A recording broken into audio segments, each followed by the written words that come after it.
आप देख रहे हैं अपना बिहार और आपके साथ मैं हूं विवेक। बुलेटिन की शुरुआत आज की सबसे बड़ी खबर से। दरभंगा पार्सल ब्लास्ट में आज यूपी के कैराना से 2 और लोगों को गिरफ्तार किया गया, जिसमें से एक पाकिस्तान के बड़े आतंकी का करीबी बताया जा रहा है। वहीं दूसरी तरफ जिन 2 भाइयों को लिक्विड आईडी बनाकर ट्रेन में धमाके के लिए तैयार किया गया था, उन्हें आज पटना की एनआईए कोर्ट में पेश किया गया, जिन्हें अदालत ने 9 दिनों की रिमांड पर भेज दिया है। दरभंगा को दहलाने वालों पर शिकंजा।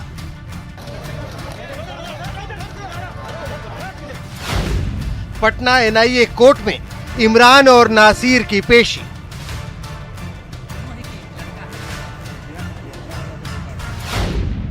यूपी से इमरान और नासिर का आका गिरफ्तार। ये शुक्रवार सुबह उस वक्त की तस्वीर है जब एनआईए की टीम दरभंगा पार्सल ब्लास्ट के आरोपी नासिर और इमरान को हैदराबाद से लेकर पटना एयरपोर्ट पहुंची।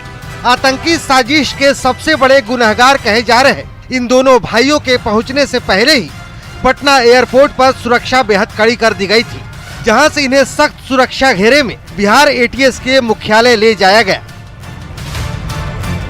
एटीएस अफसरों की पूछताछ के बाद दोनों को पटना की एनआईए कोर्ट में पेश किया गया, जहां एनआईए ने कोर्ट से इनकी 10 दिन की रिमांड मांगी।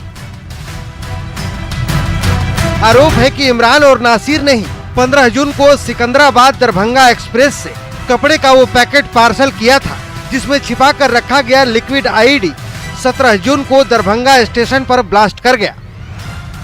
30 जून को हैदराबाद के गिरफ्तार इन भाइयों के घर छापेमारी में एनआईए को उस केमिकल के अंश भी मिले जिसका इस्तेमाल आईडी बनाने में किया गया था। हैदराबाद के नामपल्ली इलाके में खुद को कपड़ा कारोबारी बताकर रह रहे इमरान और नासिर मूलतः यूपी के कैराना के रहने वाले हैं, जहां से एनआईए ने शुक्रवार को हाजी सलीम और कासिम उर्फ कफील नाम के 2 और शख्स को गिरफ्तार किया है। आरोप है कि सफेद दाढ़ी वाले हाजी सलीम के रिश्ते पाकिस्तानी आतंकी संगठन लश्कर-ए-तैयबा के हैंडलर इकबाल काना से हैं और इसने ही धमाके के लिए इमरान और नासिर को रिक्रूट किया था, जबकि काली दाढ़ी में नजर आ रहा ये शख्स कासिम उर्फ कफील है, जिसे हाजी सलीम का सहयोगी बताया जा रहा है। दिल्ली से शंकर आनंद और पटना से संजय के साथ अमित कुमार की रिपोर्ट। कटिहार में अपनी नाबालिग बेटियों के धर्मांतरण का वीडियो विरोध करने पर एक महिला की उसके पति ने पिटाई कर दी। गंभीर हालत में महिला को सदर अस्पताल में भर्ती कराया गया है। महिला का आरोप है कि घर के लोगों ने चोरी छिपे उसकी 2 नाबालिग बेटियों का धर्मांतरण कराया है और इसका विरोध करने पर पिटाई की गई है। कटिहार सदर अस्पताल के बेड पर बेसुध पड़ी महिला ने ससुराल वालों पर गंभीर आरोप लगाया है। इस महिला ने अपने ससुराल वालों पर अपनी नाबालिग बच्चियों के धर्मांतरण का आरोप लगाया है। दरअसल इस महिला के हाथ एक ऐसा वीडियो लगा जिसमें इसकी 2 बेटियों को क्रिश्चियन धर्म से जुड़ा पाठ सिखाया जा रहा था। दुर्घटना होने नहीं दी मेरे परमेश्वर, हम आपका तहे दिल से धन्यवाद देते हैं मेरे पिता, आपने हमें हर बुरी दुर्घटना से बचा के रखा है परमेश्वर। महिला की माने तो जब उसने छानबीन की तो पता चला कि उसकी 2 बेटियां बिना बताए क्रिश्चियन धर्म अपना चुकी हैं। महिला ने इस पूरे साजिश में अपने पति के शामिल होने का भी आरोप लगाया है। इसी विवाद में आपस में मारपीट भी हुई है। उसी में एक महिला का यह कहना है कि उनके जो सास है वह उनकी बच्ची और उन पर यह तरह के दबाव देते हैं, क्योंकि महिला के परिवार में कुछ लोग क्रिश्चियन ऑलरेडी अपना चुके हैं, जो उनकी सास है और भैंसुर है वगैरह। और सिवान में यूपी के रहने वाले एक युवक को जिंदा जलाने की कोशिश की गई। युवक की हालत गंभीर बताई जा रही है, उसका इलाज चल रहा है।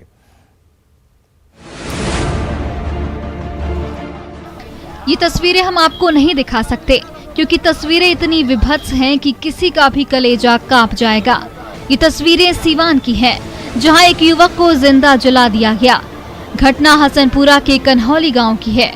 युवक को झटपटाता देख स्थानीय लोगों ने इसकी सूचना पुलिस को दी।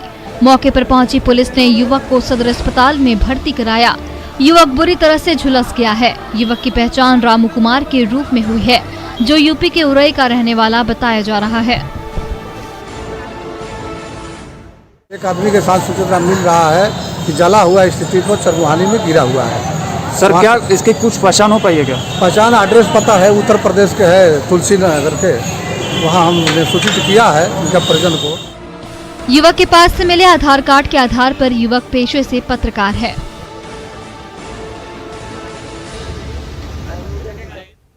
बिहार के पूर्वी और तराई वाले इलाकों में लगातार बारिश ने लोगों की जिंदगी बेहाल कर दी। कहीं पुल टूट गए तो कहीं कटाव के कारण घर नदी में समा रहे हैं। लिहाजा लोगों के सामने जिंदगी बचाने की चुनौती है।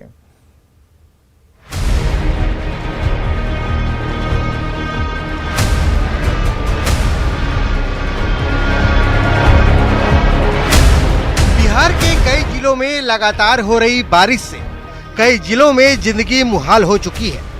कहीं पुल टूट गया तो कहीं कटाव के कारण घर नदी में समा रहे हैं। बगहा में कटाव के चलते यूपी बिहार का संपर्क टूट चुका है। रतवल धनहा मुख्य सड़क पूरी तरह से क्षतिग्रस्त हो चुका है। बुद्ध सर्किट सड़क का एक हिस्सा खंडहर में तब्दील हो चुका है। नदी थाना के नैनहा में मुख्य सड़क के धंसने से आवाजाही पूरी तरह से बंद है। धनहा पुल के बीच में रोड पूरा डैमेज हो गया है। आकर के पत्थर उत्तर से जाम करके गाड़ी को रोका गया है। रोड अभी बाधित है। पश्चिमी चंपारण में तमाम नदियां उफान पर हैं। पहाड़ी नदियों का पानी दर्जनों गांवों में घुस चुका है। तस्वीरों में आप देख सकते हैं कि कैसे गांव का एक टुकड़ा टापू में तब्दील है। पानी घुस जाने के चलते अनुमंडल मुख्यालय से कई प्रखंडों का संपर्क टूट गया है। नरकटियागंज से भसुरारी से बेलवनिया जाने वाली सड़क मनियारी नदी की तेज धार में बह गई। सतवरिया से मंझरिया जाने वाली सड़क भी टूट गई। बलथर से नरकटियागंज जाने वाली प्रमुख सड़क पर पानी बह रहा है। कई घर पानी में समा चुके हैं। पानी की वजह से जनजीवन पूरी तरह से प्रभावित है। इधर सीतामढ़ी और शिवहर जिले में बागमती और अधवारा समूह की नदियों का जलस्तर भी बढ़ रहा है। बारिश के बाद बाढ़ का पानी शहर के निचले इलाकों में घुस चुका है। नदियों के जलस्तर में बढ़ोतरी के बाद सीतामढ़ी सुरसंड NH 104 पर बाढ़ का पानी बह रहा है। बावजूद इसके लोग जान हथेली पर रखकर रास्ता पार कर रहे हैं। मैं इस पर खड़ा हूँ सीतामढ़ी सुरसंड जो NH 104 है उस सड़क पर, और आप तस्वीर देख सकते हैं बाढ़ का पानी और सड़क पर तेज गति से बह रहा है और आने जाने वाले लोगों को काफी परेशानियों का सामना करना पड़ रहा है। लोग काफी मुश्किलों में हैं और पिछले लंबे अरसे से यही स्थिति बनी हुई है। मधुबनी में लगातार हो रही बारिश के चलते लोगों की परेशानी थमने का नाम नहीं ले रही है। भारी बारिश के चलते कई परिवारों का आशियाना तबाह हो चुका है। बेनीपट्टी में कई परिवार बाल बच्चों के साथ खुले आसमान के नीचे जिंदगी बसर करने को मजबूर है। मधुबनी में रुक रुक कर हो रही बारिश से एक और जहां बाढ़ का खतरा बढ़ चुका है, वहीं बासोपट्टी और खजौली प्रखंड के वीरपुर और लक्ष्मीपुर समेत आधा दर्जन गांवों में जल निकासी नहीं हो पा रही है क्योंकि यहां नालों का निर्माण नहीं हो पाया है। बारिश का पानी यहां के लोगों के लिए परेशानी का सबब बन चुका है। इधर मधुबनी के जयनगर अनुमंडल में बछराजा नदी का जलस्तर बढ़ने से दुलीपट्टी और बासोपट्टी के बीच की मुख्य सड़क पर डायवर्जन क्षतिग्रस्त हो गया है, जिससे आसपास के गांवों के करीब 30,000 की आबादी प्रभावित हुई है। अब तक बिहार के 38 जिलों में से 36 में सामान्य से अधिक बारिश दर्ज की गई है, जो हर पल बिहार की चिंता बढ़ा रही है। न्यूज 18 के लिए बगहा से मुन्ना राय, मधुबनी से अमित रंजन, सीतामढ़ी से राकेश रंजन की रिपोर्ट। पानी का उफान भले ही रफ्तार पर रोक लगाता हो, लेकिन ये दिलों को धड़कने से नहीं रोक सकता। बाढ़ की वजह से दूल्हा कार छोड़कर नाव पर सवार हो गया और शादी की।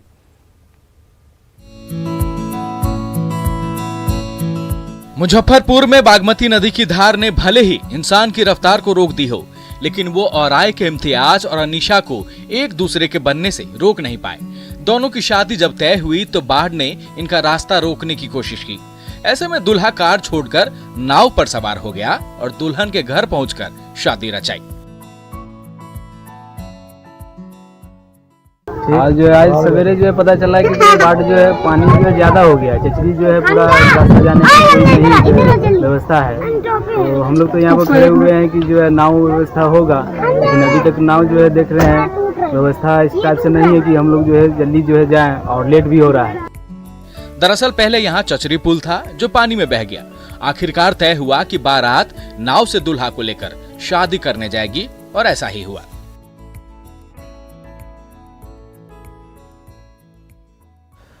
बेतिया कलेक्ट्रेट परिसर में बारिश के बाद अचानक शराब की बोतलें तैरने लगी, जिससे लोग हैरत में पड़ गए। शराबबंदी वाले बिहार में इतनी बड़ी संख्या में शराब की खाली बोतलें कहां से आईं, इस पर सवाल खड़े हैं।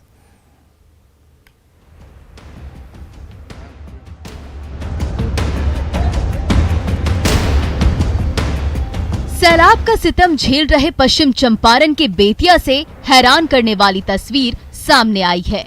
पानी का तेज बहाव है और इस तेज बहाव में बह क्या रहा है, इस पर गौर फरमाइए। ये तस्वीर कलेक्ट्रेट के पास की है, जहां पानी में शराब की बोतलें तैर रही है। हो सकता है ये शराब की बोतलें कहीं और से बहकर यहाँ आई हो, लेकिन ये भी सच है कि पूरे बिहार में शराबबंदी कानून लागू है। बिहार भर में शराब पीना और बेचना दोनों मना है। तो फिर ये सवाल उठता है कि ये शराब की बोतलें आई कहां से? बोतलों के पीछे का सच क्या है और इन बोतलों के पीछे कौन सा गिरोह काम कर रहा है? सवाल है जो सीधा सीधा पुलिस की लापरवाही दर्शाते हैं।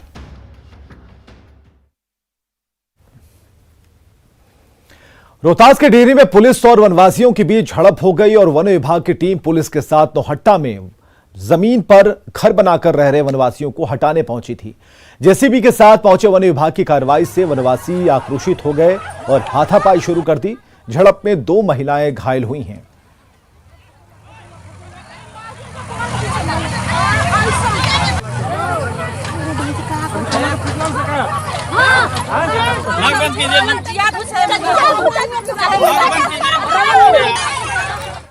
दरभंगा ब्लास्ट से जुड़ी बड़ी खबर। कल एनआईए कोर्ट में होगी सलीम कासिम की पेशी। बड़ी खबर इस वक्त की बता रहे हैं। इस पूरे धमाके में धमाके पर धमाके हो रहे हैं। कल एनआईए कोर्ट में पेशी होगी। जो 2 लोग गिरफ्तार किए गए हैं, सलीम और कासिम की पेशी होनी है। पटना एनआईए कोर्ट में इनकी पेशी होगी और कासिम की पेशी दरभंगा पार्सल बम ब्लास्ट मामले में होनी है। एनआईए ने आज दोनों को कैराना से गिरफ्तार किया है, जो बड़ी खबर आज दिन भर की रही। और अमित हमारे साथ फोन लाइन पर। अमित, अपडेट बताएं। विवेक, अभी जो जानकारी मिली है एनआईए के आधिकारिक सूत्रों से, जो जानकारी मिली है वो बड़ी जानकारी है कि कल ही जो है वो एनआईए के जो लखनऊ यूनिट के जो अधिकारी हैं वो हाजी कासिम और जो है कासिम उर्फ कफील, इन दोनों को लेकर के पेशी के लिए पटना एनआईए कोर्ट पहुंचेगी। और कल इन दोनों को जो है वो कोर्ट में एनआईए को भी प्रोड्यूस किया जाएगा, पेश किया जाएगा। और उसके साथ ही इन दोनों को भी रिमांड पर लेने के लिए एनआईए के जो स्पेशल पीपी है मनोज कुमार, उनके तरफ से अर्जी लगाई जाएगी और 10 दिनों की अर्जी जो है वो लगाई जाएगी। कितने दिनों का रिमांड मिलता है ये देखना महत्वपूर्ण होगा। लेकिन सबसे बड़ी बात है कि बैक टू बैक आज जो है वो इकबाल और नासिर को पेश किया एनआईए ने एनआईए के कोर्ट में, और कल काफिल और जो सलीम है उनको जो है वो पेश करने का काम जो है अमित, क्या ये तैयारी चल रही है? 9 दिनों की रिमांड पर पहली टीम को तो भेज दिया गया, अब ये दोनों जो आ रहे हैं, क्या इन चारों को एक साथ बिठाकर सवाल जवाब होंगे? देखिए विवेक, जो इकबाल और नासिर है, इन दोनों को 7 दिनों का रिमांड मिला है, यानी कि 9 जुलाई तक ये दोनों रिमांड पे रहेंगे। कल जो हाजी कासिम और कफील की जो पेशी होगी, उनको अगर रिमांड अवधि मिल जाती है 7 दिन या 8 दिन या 10 दिन, जो भी रिमांड मिलता है, तो जाहिर सी बात है कि सभी को एक साथ एक जगह पहले बैठा करके पूछताछ एनआईए करने के मूड में थी। लेकिन अब की रणनीति बदल चुकी है। अब अलग अलग जगहों पे अलग अलग कमरों में चारों को बैठाया जाएगा, एक से सवाल पूछे जाएंगे। जवाब अगर सिमिलर नहीं आता है, एक समान नहीं आता है, तो उसके बाद फिर से क्रॉस एग्जामिनेशन किया जाएगा। और तमाम जो रणनीति होती है इस तरह के मामलों की पेचीदगी के साथ जो है वो सवाल को निकालना, हकीकत को सामने लाना, जिसमें एनआईए एक्सपर्टीज है, एनआईए को हासिल है, और उसके आधार पे ही एनआईए के अधिकारी पूछताछ करेंगे। एटीएस की जो अधिकारी हैं वो भी पूछताछ करेंगे और पूछताछ में तमाम जो तथ्य हैं वो सामने जो निकल कर आएंगे, उसके आधार पे आगे कार्रवाई भी की जाएगी। छापेमारी भी कई जगहों पे हो सकती है। और चूंकि ये पूरा मामला जो है वो देश के उस पार यानी पाकिस्तान से जुड़ा हुआ है, तो ऐसे में लश्कर किस तरह से इन्वॉल्व था, किस तरह से उसकी प्लानिंग थी, तमाम पहलुओं को जो है वो एनआईए और बिहार एटीएस के अधिकारी खंगालेंगे। और उसके बाद ही पूरे तौर पे कह सकते हैं कार्रवाई की जाएगी।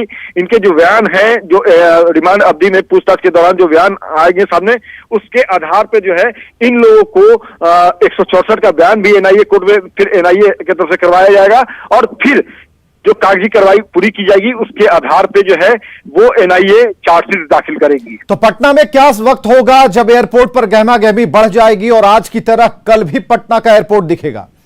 देखिए, अभी जो है वो निश्चित समय जो है वो आधिकारिक सूत्र जो है हमारे उनके तरफ से नहीं बताया गया है, लेकिन हाँ ये स्पष्ट कर दिया गया है कि कल ही जो है सलीम और काफिल जो है इन दोनों को पेश किया जाएगा पटना के एनआईए कोर्ट में। तो जाहिर सी बात है कि जो चहलकदमी, जो आज गहमा गहमी, चाहे एयरपोर्ट की बात कर ले या एनआईए कोर्ट की बात कर ले, दोनों जगहों पर देखने को मिलेगी। क्योंकि आज जो है जब इकबाल और नासिर को जो है पेश किया गया तो तकरीबन 3 घंटे के अंदर जो है ये पेशी जो है वो पूरी होगी, लेकिन कागजी कार्रवाई चूंकि यूपीए एक्ट लगाना था और उसके तहत आतंक निरोधी जो है मामला दर्ज होता है यूपीए एक्ट में, उसके लिए जो कागजी प्रक्रिया थी वो तकरीबन 7 घंटे तक चली। तो जाहिर सी बात है कि जो वक्त आज नासिर और इकबाल को पेश करने के दौरान एनआईए को देना पड़ा कोर्ट में, वो कल वो स्थिति न हो, इसके लिए सारी कागजी कार्रवाई एनआईए आज ही कर लेगी और उसके आधार पर कल जब एक हाजी कासिम और काफिल को लेकर के एनआईए के कोर्ट में एनआईए के अधिकारी पहुंचेंगे तो उम्मीद की जा रही है कि जल्द ही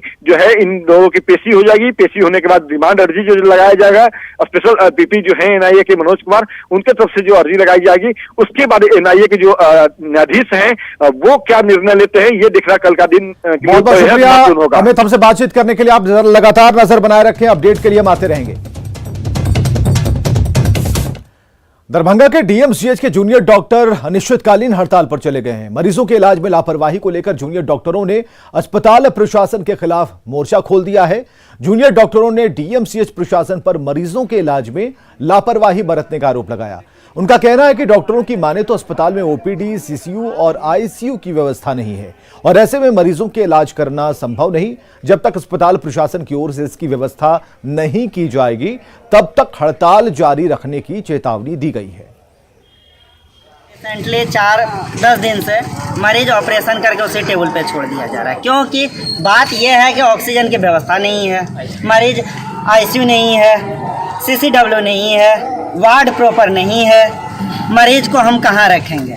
तो वो ऑक्सीजन देने के लिए मरीज को ओटी में रखा हुआ। जिस टेबल, आप ही बताइए कहाँ का मानवता है? जिस टेबल पे हम ऑपरेशन कर रहे हैं मरीज को, उसी टेबल पे उसी कंडीशन में लेटा के रखे हुए हैं, वो मरीज बचेगा कि मरेगा? यहाँ पे प्रिंसिपल सर यही बोले कि आपको 4 बेड का आईसीयू दिया जाएगा और 4 बेड का सीसीडब्ल्यू। ठीक है, हम लोग बोले भाई 4 बेड का सीसीडब्ल्यू में कैसे काम चलेगा, हमको ये बताइए। डेली यहाँ ऑपरेशन होता है, 4-5 यूनिट है, हर दिन यहाँ पे 5-6 ऑपरेशन होता है, तो मरीज रहेगा कहाँ? मिनिमम आप दीजिए सर, जो हम लोग को पहले मिला था 16 बेड का कम से कम हम लोग को सीसीडब्ल्यू दीजिए। उनका कहना है कि मिनिमम से मिनिमम में काम करो, तो इसको रेफरल अस्पताल घोषित कर दीजिए। इससे ज़्यादा क्या बोल सकते हैं हम? और कैबिनेट के एजेंडों की बात अगर हम करें तो इस वक्त एक बड़ी खबर आ रही है कि 10 एजेंडों पर कैबिनेट की मुहर लगी है। 10 एजेंडे क्या हैं? तो 26 जुलाई से बिहार विधानसभा का मानसून सत्र शुरू होगा। इसके अलावा जो जानकारियां मिल रही हैं, 5 दिनों का ये विधानसभा का मानसून सत्र होगा, 5 दिनों तक चलेगा। बिहार कैबिनेट की बैठक में 10 एजेंडों पर मुहर लगी है। अवैध खनन पर कैबिनेट ने एक बड़ा फैसला लिया है। कैबिनेट के भीतर अवैध खनन में लगी गाड़ियों पर 25 गुना जुर्माना लगाने की बात कही गई है। और समस्तीपुर से बड़ी खबर, जहां डूबने से 4 बच्चियों की मौत हो गई। पानी भरे गड्ढे में डूबने से 4 बच्चियों की मौत हुई है। इस वक्त की बड़ी खबर समस्तीपुर से, जहां बच्चियों की मौत हुई है पानी भरे गड्ढे में डूबने से। मछली पकड़ने के दौरान यह हादसा हुआ है। कानपुर के शादीपुर चिचराहा चौर की घटना है।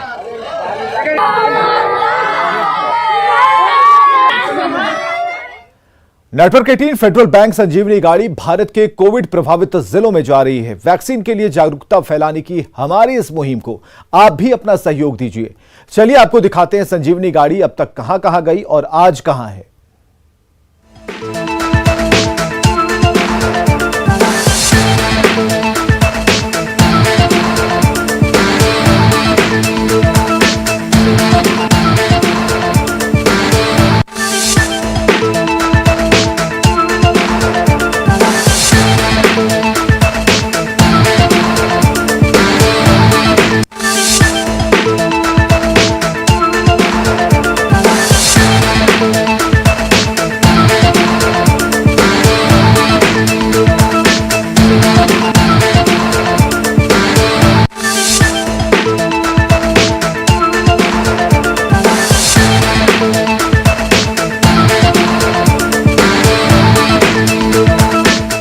और आगे देखिए जोहार झारखंड।